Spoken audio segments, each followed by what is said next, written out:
Assalamualaikum warahmatullahi wabarakatuh. Waalaikumsalam warahmatullahi wabarakatuh.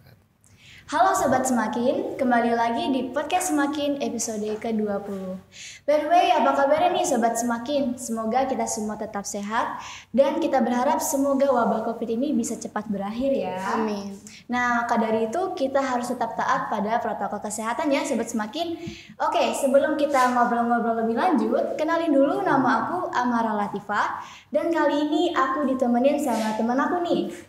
Halo, nama aku Nazia Sahla Salsabila.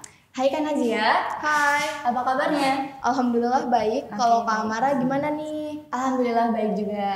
Oke, tugas sekolah aman gak nih Kak? Aman dong. Aman ya. Tugas gimana? Walaupun banyak tapi masih tetap aman. Oh, oke. Karena memang ya untuk semester 2 kali ini sepertinya tugas tuh semakin banyak dan semakin susah ya Kak ya. Iya. Apalagi khususnya untuk yang udah kelas 12 nih. Pasti mereka lagi sibuk-sibuknya banget sekarang karena mereka mempersiapkan untuk setelah kelulusannya nanti ya Kak ya. Ya mungkin nanti ada yang ingin melanjutkan kerja, Kuliah Iya. ataupun berwirausaha. Betul sekali. Nah, pas banget nih. Podcast kita hari ini pembahasannya pasti bermanfaat banget buat Sobat Semakin. Nah, boleh nih disiapin buku atau alat tulisnya biar nanti kalau ada poin-poinnya penting bisa segera dicatat. Dan jangan lupa juga untuk cemilannya nih buat nemenin kalian buat sambil nonton podcast Semakin hari ini. Oke, langsung saja kita sapa narasumber kita kali ini. Selamat datang Bapak, gimana kabarnya? Alhamdulillah baik. Terima Alhamdulillah. kasih. Ya. Sebelumnya terima kasih sudah meluangkan waktunya untuk hadir di podcast Semakin hari ini. Oke. Mungkin Bapak boleh perkenalan terlebih dahulu kepada Sobat Semakin nih. Oke. Ya, sebelumnya saya terima kasih ya atas undangannya ke sini di Semakin. Iya, Apa tuh Semakin? Kalau boleh tahu Semakin. Singkatan dari Iya. SMK Informatika. Oh, SMK Informatika. Soalnya saya diundangnya dari SMK Informatika, Iya, bukan betul. dari Semakin. Iya, betul. Oke, terima kasih sekali lagi. Perkenalkan nama saya panjangnya Istantu Sandi Wijaya, tapi biasa dipanggil Sandi. Oke, Seperti Bapak itu. Sandi. Ya, Bapak Sandi aja, seperti itu. Dan saya alhamdulillah sampai dengan hari ini masih dipercaya sebagai Departemen Head HRD di salah satu perusahaan Jepang, seperti itu. Tepatnya ada di Tangerang dan Cikarang, kayak Oh, gitu. baiklah. Oke. Bapak kan selaku HRD. Ya. Kalau boleh tahu pekerjaan seorang HRD itu apa sih Pak? Pekerjaan, Iya. oke. Oh, Pekerjaan mulai dari kita bicara kantor ya, Iya. pekerjaan ya. Ya artinya kalau kita kan ada yang namanya budaya industri.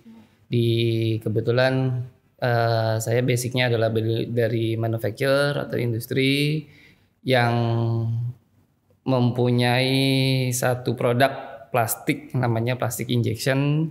Di situ kecenderungannya kita membuat plastik otomotif untuk otomotif.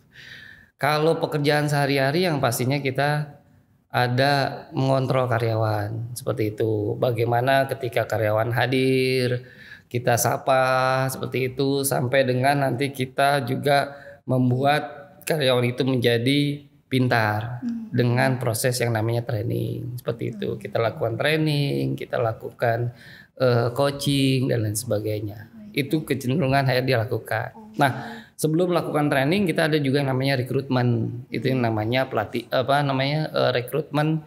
Kita mencari orang ya untuk merekrut orang berdasarkan kebutuhan yang ada di kita seperti itu. Kira-kira seperti itu. Mulai dari inputnya adalah rekrutmen, terus juga kita training. Setelah itu outputnya adalah ketika dia pensiun dia bisa berwirausaha seperti itu. Oke, seperti itu ya Pak ya. Ya.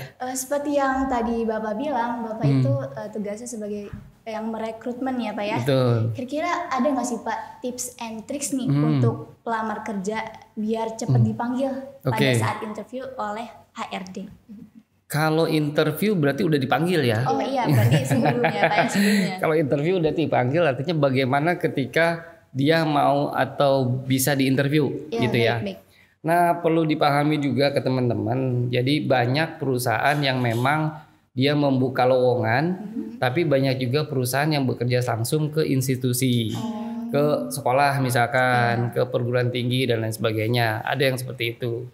Artinya kalau kita mulai dari mereka membuka lowongan, itu biasanya untuk karyawan-karyawan yang sifatnya pengalaman kayak gitu. Jadi kita bagi dulu nih, calon karyawan itu adalah karyawan yang pengalaman atau non pengalaman kayak gitu. Dimana ketika bicara non pengalaman adalah kita biasanya membuat satu iklan advertising untuk di entah di surat kabar, entah di apa namanya di internet dan lain sebagainya seperti itu. Nah kalau bicara tadi pertanyaannya biar dipanggil, artinya saya coba lebih spesifik ke orang yang dia pengalaman. Nah ketika orang pengalaman itu biasanya dia kan kirim lamaran. Nah ketika kirim lamaran sebelumnya ada yang namanya advertising gitu kan, ada iklan. Nah iklan lamaran. Nah ketika ada iklan lowongan kerja, nah itu kan ada tuh detailnya seperti apa kayak gitu kan. Bahkan ada yang mencantumkan bahwasanya nanti pakai kode ini, kode itu seperti itu. Nah, ketika mau dipanggil, ketika ada lamaran masuk baik melalui surat maupun melalui email gitu ya. Tapi sekarang surat udah mulai jarang, banyak kan lewat email gitu kan, atau lewat online. Nah, itu tolong dipastikan bahwasanya sesuai dengan kebutuhan. Kayak gitu. Ketika kita butuhkan A misalkan, ya harusnya ditulisnya A subjeknya. Nah, di situ nanti kita bisa pilih. Nah, kadang ada juga yang ngirim kita butuhnya A, dikirimnya B. Nah, itu nggak akan dipanggil kayak gitu. Jadi ya ada yang namanya dia mungkin ngirim lamaran dengan cara blast gitu kan, kemana aja gitu kan. Nah, kalau misalkan mau ngelamar nanti spesifik ya harus dipastikan itunya kayak gitu, kebutuhannya. Nah, setelah itu ada kan requirement-nya gitu kan, ada harus bisa ini, harus bisa itu gitu kan, berpengalaman ini, pengalaman itu gitu kan. Terus juga ya apa namanya basic edukasinya apa seperti itu. Nah, itu harus sesuai kayak gitu. Kalau nggak sesuai ya biasanya HRD juga kan baca harus satu-satu tuh gitu kan. Waduh, itu juga bikin pusing tuh biasanya seperti itu. Akhirnya dia akan cari berdasarkan subjek yang sesuai. Setelah itu dibuka berdasarkan requirement yang sesuai seperti itu. Oke, baik. Oke, Kira-kira apa aja sih Pak faktor-faktor yang menyebabkan pelamar kerja tidak dipanggil saat wawancara? Tidak dipanggil. Pelamar kerja tidak dipanggil saat wawancara. Oke. Tadi kalau bicara dia tidak dipanggil saat wawancara, artinya kan berdasarkan lamaran yang masuk dulu, gitu kan? Benar. Ya seperti yang barusan saya bilang, pada prinsipnya ketika requirement-nya itu tidak sesuai, ya kemungkinan besar nggak akan dipanggil, seperti itu. Jadi dari situ sebenarnya yang lihatnya, ya gitu tidak dipanggil. Sehingga ya kalau kita butuhnya apa, yang datangnya apa kan nggak mungkin dipanggil, kan kayak gitu ya. Iya. Oke, jadi seperti itu ya Pak ya. Iya. Kira-kira kalau attitude ya atau mungkin sikap dari seorang pelamar kerja itu kira-kira dinilai nggak sih Pak oleh seorang HRD? Sikap. Nah, kalau bicara sikap itu sudah masuk ke proses wawancara, interview. Artinya bicara sikap adalah dia sudah dipanggil nih. Udah fase berikutnya ya. Itu udah dipanggil. Sikap itu akan dinilai biasanya ada istilah kesan pertama. Begitu menggoda. Ya, Pak ya? Betul. Kesan pertama begitu menggoda. Selanjutnya dia penasaran kan kayak gitu. Paham ya? Ya. Jadi ketika sikapnya itu pada saat masuk kan dilihat nih jalannya, entah dia lemes, entah atau semangat gitu kan. Sebelum sikap dilihat dulu nih apa penampilan gitu kan. Penampilan dalam artian ini ya, apa namanya? Outfit gitu kan, seperti apa. Kalau misalkan kita minta datang udah pakai hitam putih, tapi dia pakainya batik, itu aneh itu, gitu. Ya jangan sampai. Ya artinya kan udah diminta ini, datangnya ini, ya gitu. Udah diminta, nah di situ kan kesannya udah beda, ya. Belum apa-apa, udah tidak sesuai dengan apa yang kita minta. Itu berpengaruh, kayak gitu. Ya jadi itu juga harus dipastikan. Datang pakai baju hitam putih, gitu kan. Nah ke situ pakai batik. Ini mau kondangan apa mau interview kan gitu. Ya kayak gitu. Oke. Itu kan kalau dari outfit ya Pak ya. Tapi kalau misalkan pada saat berhadapan langsung dengan interviewernya, Ya, seperti apa Pak? Oke. Yang pasti ada istilah sopan santun kan kayak gitu. Ya, bahasa juga harus disesuaikan ketika kita bicara. Tergantung, bisa nanti Mbak misalkan akan melakukan itu ya. Jadi Mbak bisa juga melihat atau menilai gesturnya, dia mau ngajaknya serius atau bercanda gitu kan. Jangan lagi nanya serius terus jawabannya bercanda gitu kan. Nah itu masalah kayak gitu kan. Ini orang nggak serius banget sih gitu kan, bisa aja seperti itu. Nah terus ya ramah, tatap mata, senyum kan kayak gitu. Nah itu yang membuat menarik. Pada dasarnya sih bagaimana ya umum lah ya ketika kita berhadapan dengan orang yang baru, apalagi kita mau melamar gitu kan. Melamar itu kan mohon maaf dalam tanda kutip seperti orang jual diri. Saya ini bagus gitu kan, saya ini bisa, saya ini mampu gitu ya. Jual dirinya seperti itu sehingga yang mau membeli tertarik kayak gitu. Ya entah dengan senyumannya, entah dengan sikapnya gitu kan. Terus juga duduknya juga nggak seperti orang yang miring kanan, miring kiri, belok-belok seperti itu. Nah itu kan dilihat kayak gitu sebagai sikap, attitude seperti itu. Jadi kalau kita ingin melamar berarti kita tunjukkan sisi terbaik dari kitanya gitu Oh ya Pak ya. iya, sisi terbaik dari yang terbaik seperti itu kalau bisa. Tertarik ya. Betul. Kayak gitu.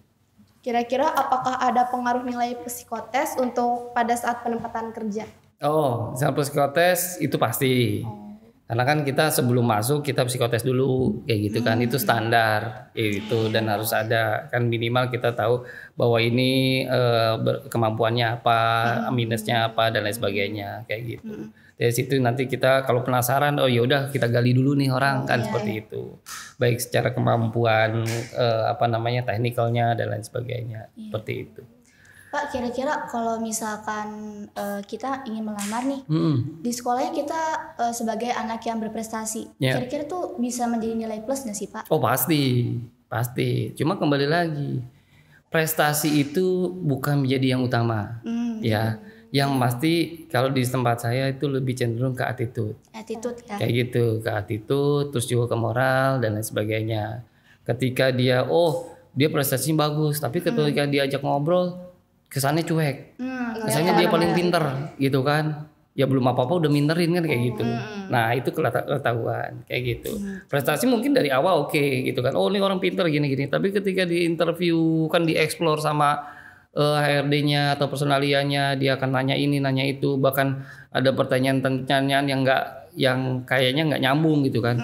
Hobi apa? Terus kalau main bola di posisi apa? Nah itu orang bisa nilai itu. Dia sukanya penyerang, dia sukanya bertahan, dia sukanya itu ada penilaian-penilaian tertentu lah. Kayak gitu. Gitu. Berarti nilai itu bukan segalanya ya Pak ya. Betul. Lebih ke sopan santun dan ke karakter ya dari orangnya gitu. Betul. Baik Pak, selanjutnya untuk fresh graduate nih Pak. Kira-kira bagus nggak sih untuk menanyakan hal gaji? Gitu ya. Oke. Kalau menanyakan wajar-wajar saja kalau menurut saya, wajar ya. Artinya ketika dia juga merasa punya kemampuan bicara fresh graduate, dia menanyakan itu, tapi pertanyaan itu biasanya pertanyaan yang sangat prinsip. Bisa aja diawali dengan Pak, mohon maaf nih saya mau nanya kayak gitu. Pak, ada kesempatan buat tanya apa enggak? Atau nanti interviewnya bilang ada yang mau ditanya, nah silakan kayak gitu. Nanti dia menjawab apa, ketika dia nggak memuaskan kita juga nggak ada masalah seperti itu. Ya artinya oke lah jawabannya memang seperti itu. Tapi jangan sampai detail. Pak dapat makan nggak? Dapat minum nggak gitu kan? Pak transportnya bolak-balik berapa gitu? Pak disediain mobil nggak? Wah itu nanti belum apa-apa seperti itu. Berarti sebenarnya nggak apa-apa ya Pak, asal apa-apa jangan juga. yang terlalu to the point banget gitu. Betul. Ada basa-basinya lah sedikit ya. Itu. Kira-kira boleh nggak sih Pak dikasih bocoran pertanyaan apa aja nih yang bakal ditanyakan saat interview dan jawaban apa aja yang diharapkan oleh HRD? Oke, bocoran. Bocoran ya. Saya nggak membocorkan pertanyaan jawaban, tapi bocorannya adalah bagaimana ketika kita berhadapan dengan pewawancara. Kembali lagi dasarnya pewawancara itu ingin tahu. Gitu kan, mau tahu seberapa besar motivasi untuk bekerja. dasar daripada mau bekerjanya seperti apa. Terus juga kemampuan apa yang dimiliki, sama satu lagi kaitan dengan aktivitas apa sehari-hari yang membuat orang itu tertarik. Terkadang pertanyaan saya adalah, tolong jelaskan ke saya, perkenalkan diri, terus ceritakan apa yang membuat saya tertarik. Kayak gitu. Misal, Pak, interview, ngobrol gini, nama ini dan lain sebagainya. Nah, saya juga punya pengalaman di organisasi. Saya pernah main bulu tangkis juara 1. Saya pernah main bola juga, pernah mendapatkan juara ini dan lain sebagainya kayak gitu. Saya pernah ikut di Paskibra gitu kan, pernah sampai ke sini dan lain sebagainya. Nah, itu sebenarnya kalau bicara fresh graduate ya, fresh graduate itu. Jadi bagaimana kita mampu untuk menjual diri dengan menceritakan bahwa kita punya prestasi ini. Nah, itu. Tapi juga jangan kesannya sombong. Ya, mentang-mentang saya juara 1 Pak gitu. Wah, itu kan kesannya nggak enak gitu kan. Saya juara 1 di sini, saya pernah punya prestasi ini dan lain sebagainya kayak gitu. Atau saya pernah pengalaman podcast Pak gitu. Kasih tahu aja, nggak apa-apa. Jadi kan dia tertarik, oh ternyata anak ini pinter untuk ngobrol, artinya apa namanya, bisa untuk ya kalau di perusahaan mungkin nanti bisa jadi buat marketingnya gitu kan, buat jadi humasnya seperti itu kan bisa aja. Atau kalau misalkan masuk di bagian personalia bisa di industrial relationnya gitu kan, ngobrol gitu kan untuk cari tahu problem apa dan lain sebagainya kayak gitu. Gitu ya Pak. Gitu. Jadi ceritakan aja. Gitu yang menarik kayak gitu. Berarti emang dari diri kita sendiri juga harus tahu ya jati diri kita itu apa sih sebenarnya. Oh dan iya. Kira-kira apa sih yang menarik dari kita gitu kan Pak ya. Betul, seperti itu. Oh ya Pak, kan ada tuh yang namanya CV. CV? Iya, kira-kira pandangan Bapak seberapa penting sih CV itu?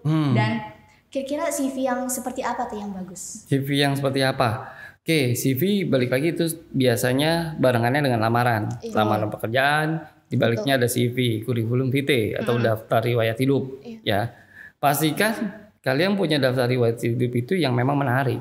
Kayak gitu, menarik. Ya, kalau bicara tulisan tangan yang menarik. Jangan tulisan tangan yang apa ya, keruak-keruak gitu. Kita juga bacanya susah gitu kan. Dari situ bisa kebaca, oh ini orang nggak rapi gitu kan. Nah, kalau sekarang kan udah nggak zamannya tulis tangan ya, biasanya udah komputer ketik gitu kan, print, udah seperti itu. Tapi juga jangan terlalu yang pakai apa ya, tulisan model apa yang akhirnya orang juga bingung bacanya kayak gitu. Di samping itu ya yang pasti isinya kayak gitu. Isinya ya mulai dari nama, alamat, tempat tanggal lahir seperti itu. Terus punya pengalaman apa aja. Semakin banyak pengalaman semakin baik kayak gitu. Gitu. Tapi pengalaman pun kalau untuk yang orang yang pengalaman ya, kalau kelihatan setahun pindah lagi, 2 tahun pindah lagi, setahun pindah lagi, wah ini kurang bagus kayak gitu. Walaupun aktualnya seperti itu, seperti itu, jadi kurang bagus. Tapi untuk yang pengalamannya untuk fresh graduate lebih baik diisi, oh pernah pengalaman apa, organisasi apa dan lain sebagainya, pernah juara apa kayak gitu. Nah itu lebih menarik. Nilai mungkin biasa-biasa aja, tapi punya prestasi ini, nah itu biasanya lebih menarik. Apalagi perusahaan-perusahaan yang biasanya ada suka ada yang namanya acara pertandingan olahraga seperti itu. Saya juga pernah cari untuk orang-orang yang bisa bulu tangkis, bisa basket. Nah itu ada pengalaman di situ, pernah ikut Popda dan lain sebagainya. Wah itu menarik biasanya kayak gitu. Baik Pak, ini masih berbicara seputar CV ya Pak.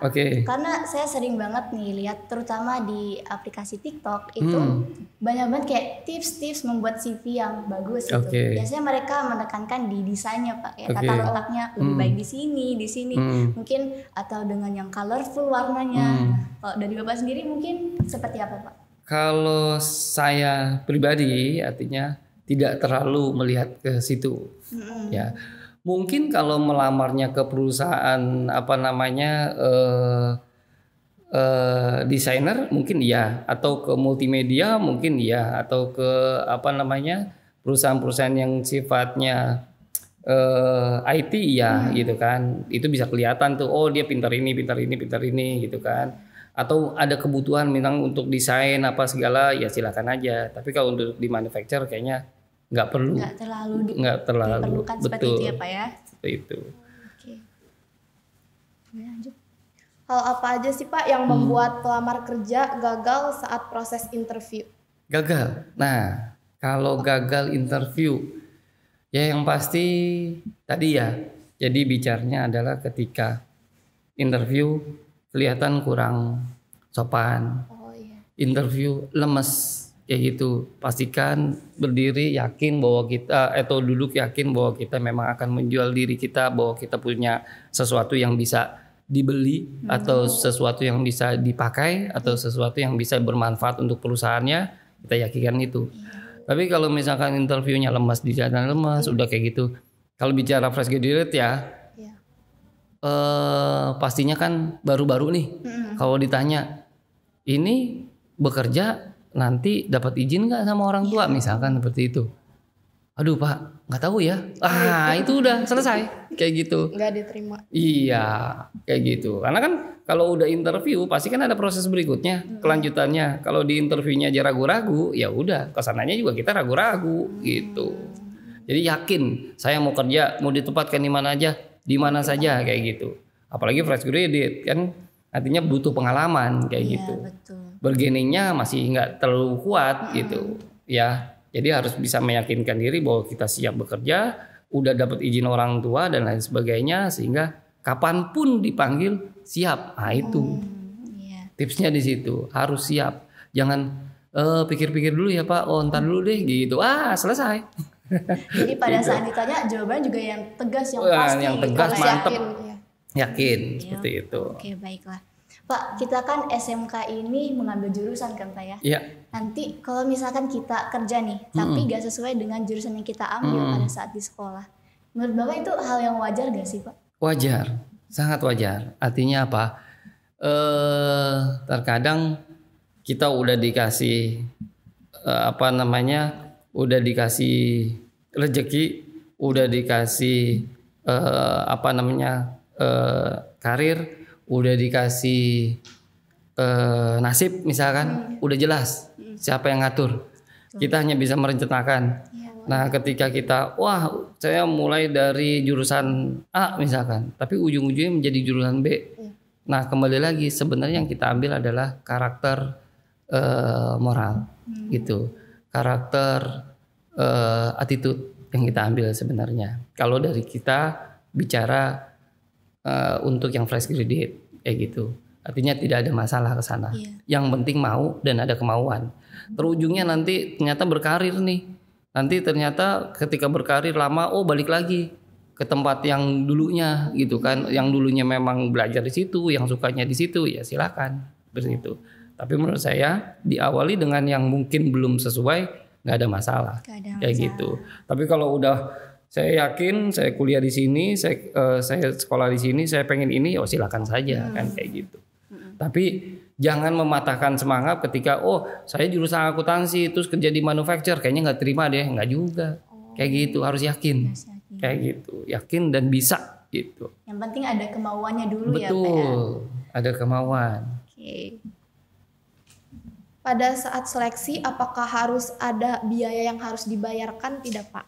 Karena kan sekarang banyak bertebaran informasi di media sosial bahwa saat seleksi seseorang interview harus membayar ini itu. Dan kira-kira apa sih yang harus kita lakukan Pak untuk menghindari seleksi-seleksi bodong seperti itu? Oh gitu ya. Seleksi bodong. Intinya kalau di saya tidak ada yang namanya biaya untuk seleksi. Ya. Nah, kalau saran saya ketika sudah ada tawaran biaya seperti itu, lebih baik dihindari. Kayak gitu. Ya, yakinlah bahwa nanti juga akan ada. Yakinlah bahwa nanti ada kesempatan. Karena kalau udah diawali seperti itu, nantinya juga nggak akan enak kayak gitu. Ya. Nah, biaya apa yang keluar? Yang pasti biaya transportasi pulang pergi. Itu keluar pasti. Ya kan, nggak mungkin diongkosin sama perusahaan pulang pergi kan kayak gitu, nggak mungkin. Ya. Tapi ketika perusahaannya juga datang ya ke sekolahan, ya mungkin ongkos ke sekolahan seperti itu. Terus juga ongkos ketika nanti tes berikutnya, misalkan medical dan lain sebagainya kayak gitu. Nah mungkin itu akan keluar. Bicara ongkos ya. Nah tapi ada juga perusahaan yang medicalnya itu dari perusahaan ada, medicalnya dari calon karyawan juga ada kayak gitu. Nah, alhamdulillah di tempat saya kebetulan medical itu biaya perusahaan seperti itu. Tapi kembali lagi bahwasanya kesiapan untuk proses pun harus kita siapkan kayak gitu. Ya, tapi untuk biaya-biaya nanti mau tes bayar dulu sekian, mendingan dihindari deh yang kayak gitu. Dihindari, tapi kesananya nggak akan enak seperti itu. Ujung-ujungnya dari kita juga, bagaimana caranya biar kembali tuh uang yang keluar kan kayak gitu kan. Kayak gitu. Terlebih lagi bicara fresh graduate kan gitu. Yang penting kalian bisa masuk sesuai dengan prosedurnya dan yakin bisa dan mantap, terus juga memberikan yang terbaik. Saya yakin nggak perlu yang kayak gitu seperti itu. Nanti kita pintar-pintar cari informasi aja gitu. Betul. Pak, ya, biar nggak ketipu dengan seksi-seksi bodong seperti itu. Betul. Seperti itu. Pak, boleh tahu nggak sih kontrak kerja itu maksudnya itu seperti apa? Kontrak kerja? Iya. Kontrak kerja ya artinya perjanjian lah ya. Jadi yang dimaksud dengan kontrak kerja itu adalah setiap hubungan kerja itu harus didasarkan dari kontrak. Seperti itu. Ada juga yang berdasarkan lisan, tapi efeknya juga akan sama. Intinya ketika kita bekerja kita pastikan kita harus tahu bahwa kita bekerja ini statusnya apa. Apakah kita probation ataukah kita PKWT atau kita PKWTT gitu kan. Atau PKWT itu perjanjian kerja waktu tertentu atau perjanjian kerja waktu tidak tertentu, di mana ketika masuk dia itu probation selama 3 bulan, setelah itu dia jadi karyawan tetap. Seperti itu. Nah, kontrak itu ya seperti itu. Jadi untuk memberitahukan bahwasanya kita kontrak, hak kita ini, kewajiban kita ini. Hak perusahaan ini, kewajiban perusahaan ini, kayak gitu. Dan antara siapa saja, terus juga kita mendapatkan benefit apa aja di situ biasanya ada. Terus yang terpenting sampai kapan? Kayak gitu. Kita mau kontrak setengah tahun atau 6 bulan atau 1 tahun atau 12 bulan atau 2 tahun atau tadi probation yang hanya 3 bulan seperti itu. Itu kontrak kerja. Dan memang setiap hubungan kerja harus ada kontraknya. Kayak gitu. Oke. Bagaimana caranya sih Pak melamar kerja di perusahaan? Soalnya kan setiap perusahaan itu kayak sistemnya itu berbeda-beda. Ya. Kalau melamar kerja sekarang banyak perusahaan yang udah bekerja sama langsung dengan sekolah-sekolah kayak gitu. Pastikan teman-teman bisa tahu informasi yang ada di sekolah, di BKK seperti itu. Sekali cari informasi atau di BLK itu juga bisa cari informasi. Ya, apalagi kita punya BLK besar nih di sini. Alhamdulillah BLK dari kementerian yang adanya dekat di sini tuh di Serang tuh. Nah itu silakan cari tahu di situ. Ya. Jadi kalau untuk yang dibuka di website, yang di koran-koran seperti itu, ya memang ada yang fresh graduate gitu kan, ada juga yang mintanya pengalaman, tapi kecenderungan banyaknya pengalaman. Nah untuk yang fresh itu cenderung langsung ke institusi. Biasanya kalau saya ya, artinya bisa langsung kerjasama di BKK mana, sering komunikasi lah dengan BKK, terus juga sering komunikasi ke BLK. BLK juga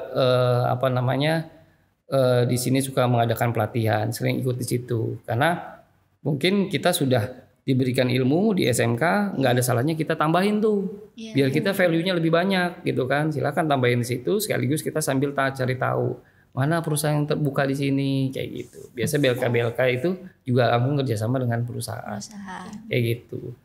Banyak-banyak tanya, banyak-banyak cari info kayak gitu. Tapi kalau ada info yang nanti ke sini ya, tapi harus pakai ini. Nanti itu jangan kayak gitu. Udahlah mendingan nggak usah cari, masih ada yang lain saya yakin kayak gitu. Baik Pak. Nah Bapak kalau boleh tahu nih, Bapak selaku HRD kira-kira punya standar tersendiri nggak terhadap pelamar kerja? Standar. Kalau bicara standar artinya requirement kita biasanya kalau untuk fresh ya, yang pasti kita umur maksimal 21 tahun kayak gitu. Tinggi badan, berat badan itu ada standar. Kenapa harus tinggi badan, berat badan? Karena terkadang di manufaktur itu rata-rata di manufaktur itu ada meja kerja yang cukup tinggi. dan dia standar. Nah, ketika standar itu harus dilakukan, mau nggak mau kita juga harus punya standar tinggi. Kayak gitu. Karena mohon maaf ketika di bawah itu nanti repot juga di dianya, capek di dianya, kasihan di dianya, di kitanya juga agak repot. Kayak gitu. Misalkan kita punya meja kerja 1 meter 30, ya mau nggak mau kan orang itu harus lebih di atas itu, kan seperti itu. Nggak mungkin di bawah itu, jangan nanti begini kerjanya. Seperti itu ya, mohon maaf ya, karena kan kita juga harus rata gitu kan kerjanya, jangan ada yang naik turun di tangga seperti itu. Ya, kira-kira seperti itu. Oke, Pak. Kira-kira nih Pak, budaya kerja, ada nggak sih budaya kerja yang sebenarnya udah kita terapin waktu di zaman kita sekolah? Gitu ya. Waktu di zaman kita sekolah. Oke, budayanya. Ya, yang penting, yang pasti tegur, senyum, salam, sapa itu harus dilakukan, kayak gitu. Karena kecenderungannya ya karena sekarang pakai masker ya kita nggak begitu kelihatan, tapi kan mata nggak kelihatan. Mata kan tetap kelihatan. Mata orang senyum sama mata orang cemburu kelihatan loh. Ya, nah itu kita lakukan. Ya, artinya budaya kita budaya di mana bekerja itu tidak terpaksa atau budaya bekerja dengan senang, kayak gitu. Budaya bekerja dengan senang. Karena ketika diawali dengan senang, insya Allah pekerjaan kita juga kita lakukan dengan senang. Hasilnya juga akan senang, kayak gitu. Tapi kalau udah dimulai dengan cemberut ya kesananya juga nggak enak, kayak gitu. Itu budaya yang pertama, ya yang kita harus lakukan. Minimal dari kita dulu, kayak gitu. Terus ada budaya-budaya lain yang sifatnya ya kita ada yang diawali dengan istilahnya riso, salam pagi seperti itu. Ada budaya juga yang senam pagi seperti itu, ya. Ada istilah kalau di Jepang tuh 5S dan seperti itu. Nah, itu harus kita lakukan dan di tempat saya ada kayak gitu. Oke, baiklah. Ya. Bapak, mungkin sekian nih yang bisa kita tanyakan kepada Bapak hari ini. Oke, terima kasih. Ya, terima kasih kembali Bapak. Nah, itu dia tadi Sobat Semakin obrolan kita bersama narasumber kita hari ini. Terima kasih Bapak sudah bisa datang ke sini dan memberikan ilmu-ilmunya. Semoga bermanfaat juga untuk Sobat Semakin. Dan mohon maaf Bapak bila ada kesalahan dan kesalahan dan kekurangan kata yang tidak enak. Nah, Sobat Semakin, ayo dukung podcast sekolah kita ini supaya semakin berkembang untuk kedepannya dengan cara jangan lupa like and subscribe. Oke. Sekian dari kami. Wassalamualaikum warahmatullahi wabarakatuh. Waalaikumsalam warahmatullahi wabarakatuh. Terima kasih. Terima kasih.